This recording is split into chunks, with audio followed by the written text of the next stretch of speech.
माझे सहकारी मित्र विकासराव जाधव यांनी शेतकऱ्यांना सिंचन विहिरीचं अनुदान मिळावं, गायगोठा असेल, ऊस लागवडीचं कुशल बिल मिळावं यासाठी सलग 4 दिवस उपोषण केलं. त्यानंतर तालुक्याच्या प्रशासन ऐकत नाही. शेतकऱ्यांच्या 6,000 विहिरी मंजूर झाल्या, मात्र मस्टर काढल्या जात नाही. प्रलंबित प्रस्तावांना टीएस दिले जात नाही, म्हणून आम्ही इथं 5 दिवस उपोषण केलं. तालुक्याचे सन्मान्य तहसीलदार लक्ष द्यायला तयार नव्हते, तालुक्याचे गटविकास अधिकारी लक्ष द्यायला तयार नव्हते. खरं तर आज तालुक्यातली एवढी विदारक परिस्थिती झालेली आहे की शेतकऱ्यांनी व्याजानं पैसे काढून सिंचन विहिरीची कामं केली. या हरामखोरांनी 50-50 हजार रुपये शेतकऱ्यांकडून वसूल करून स्वतःचे घर भरण्याचं काम केलं. आणि ज्या वेळेस शेतकऱ्यांना निधी द्यायची वेळ आली तेव्हा आता शेतकऱ्यांना नेवाटी लावू लागली. यांना पंचायत समितीचे प्रस्ताव सापडत नाही. शेतकऱ्यांकडून पैसे घेतले त्यावेळेस यांनी प्रस्ताव घेतले, मात्र आता ज्यावेळेस शेतकऱ्यांना पैसे द्यायच्या वेळेस त्याचा प्रस्ताव सापडत नाही. आता जे नवीन आलेले गटविकास अधिकारी श्रीकृष्ण वेणीकर म्हणून आहे, यांनी आता एक नवीन नियम काढला की फाईल दाखवा, पैसे मिळवा. आता फाईल मध्ये काय तर बायकोच्या नावावर पाणी नसलं पाहिजे, शेतकऱ्याच्या नावानं 2 आणि पाणी नसलं पाहिजे. शेतकऱ्याच्या आता खरं तर काही लोकांनी ते सोलारसाठी बोरवेल नावावर केले, त्या बोरवेलला देखील पाणी नाही. मात्र आता यांनी पहिले पैसे घेऊन यांचे खर्चून संपले, आता यांना पुन्हा पैसे लागत आहे. त्यामुळं त्या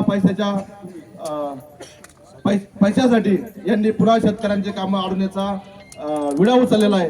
पण यानंतर आम्ही शेतकरी पुत्र यांची मनमानी अजिबात खपवून घेणार नाही. शेतकऱ्यांची आडवाडवी केली तर तुमचं कानपाड फोडण्यात येईल असा इशारा मी यावेळी देतो.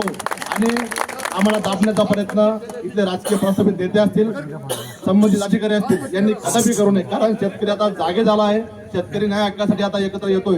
त्यामुळं सर्व शेतकऱ्यांनी यानंतर कुठलंही काम आणलं तर नक्कीच मंगेश साबळे असतील, विकासराव असतील, आम्ही आपल्यासाठी मराला देखील तयार आहोत. आपण खांद्याला खांदा देऊन लढावं. बोलतो, थांबतो. त्यानंतर विकास जाधव.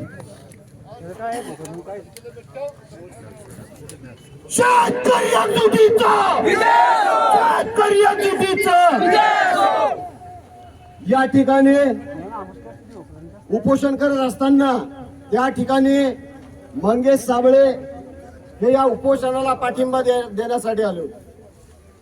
या कुंभकर्णी झोपलेल्या सरकारला जाग करण्याचं काम मंगेश दादांनी हलगी वाजवून केलं. तर त्यांच्यासह आमच्या 13 शेतकरी पुत्रांवर गुन्हे दाखल केले. या ठिकाणी मी एक जबाबदारपणे विधान करतो. हा गुन्हा या ठिकाणी राजकीय सुडातून झालेला आहे. इथल्या स्थानिक नेत्यांना, पुढाऱ्यांना असं वाटतं की माझ्या मतदारसंघामध्ये आंदोलन झाले पाहिजे नाही, या ठिकाणच्या शेतकऱ्यांच्या, कष्टकऱ्यांचे प्रश्न उपस्थित झाले पाहिजे नाही. पण आता तुमच्या किल्ल्याच्या बुरुज धसाण्यास सुरुवात झालेली आहे. आम्ही शेतकरी पुत्र जेव्हा जेव्हा आमच्यावर असे गुन्हे दाखल होईल, अशा गुन्ह्याला आम्ही भीक घालत नाही. म्हणून येणाऱ्या काळामध्ये रक्ताचा शेवटचा थेंब अशापर्यंत शेतकऱ्याच्या न्याय हक्कासाठी आम्ही लढत राहू. जय जवान, जय किसान. त्यानंतर सुनील सर. थोडक्यात ही न्याय व्यवस्था काही कांची रखेल झाली, ही संसद देखील हिजड्यांची हवेली झाली. मी माझ्या व्यथा मांडू कुणाकडे, ही न्याय व्यवस्था सुद्धा भ्रष्टतेने रंगीन झाली. खरं तर आज आपण सर्वजण इथे कशासाठी जमलेलो आहोत हे सर्वांना वेगळं सांगण्याची काही गरज नाही. परंतु या ठिकाणी शेतकरी पुत्र म्हणून लढत असताना जर शेतकऱ्यांच्या पोरांवर जर खोटे गुन्हे, खोट्या केसेस या ठिकाणी जर दडपशाही करून इथल्या लोकप्रतिनिधींकडून, माजी खासदारांकडून जर होत असतील तर हे कुठेतरी खपून घेतले जाणार नाही. खरं तर शेतकऱ्यांसाठी एक नाही 100 गुन्हे आम्ही आमच्या अंगावर घ्यायला तयार आहोत, पण हे खोटे गुन्हे आम्हाला मान्य नाही. आणि त्यामुळं मी या ठिकाणून आज यांना इशारा देतो की बाबांनो, आमचे काही 2 नंबरचे धंदे नाही, आमचे काही वाळूचे टुपरे नाही. आम्ही असे नंगे तसे नंगे. जर शेतकऱ्याच्या पोराला जर खेळायला असाल ना बाबांनो, तर तुम्हाला पहिला सगळं नांगर लावण्याचं काम या ठिकाणी आम्ही केल्याशिवाय राहणार नाही. शेतकऱ्याच्या आवडत साहेब, तुम्हाला पहिला सगळं नांगर लावल्याशिवाय आम्ही शांत बसणार नाही. आणि काय हो आमच्याकडं, आम्ही या ठिकाणी आमच्या मागण्या मान्य करण्यासाठी आंदोलन केले, कारण आमच्याकडे तुमच्यासारखे मोठे मोठे बंगले नाहीये बाबांनो, तुमच्यासारख्या मोठ्या मोठ्याला प्रॉपर्टी नाहीये बाबांनो. अरे सतत पांढऱ्या भातावरती झोपीचा तोडता भारत माझा आणि आळणी चटणीवरती भाकरी खातो इथला शेतकरी राजा. अहो चहा नसतोच कपात आमच्या, अहो चहा नसतोच कपात आमच्या. कोरडा पाव तो सुद्धा घामानं भिजून येतो हाती. आणि मला विचारायचंय फुगून फुगून होतेच कशी 56 इंच छाती. अहो 56 इंच काय हो, हो 56 इंच काय हो, माझा शेतकरी बाप तर 112 इंच फुगवतो. हो 56 इंच काय हो, माझा शेतकरी बाप तर 112 इंच फुगवतो. पण करतो काय तर इमानदारीने जगतो ना, आम्हाला इमानदारी शिकवतो, इमानदारीने जगतो ना, आम्हाला इमानदारी शिकवतो.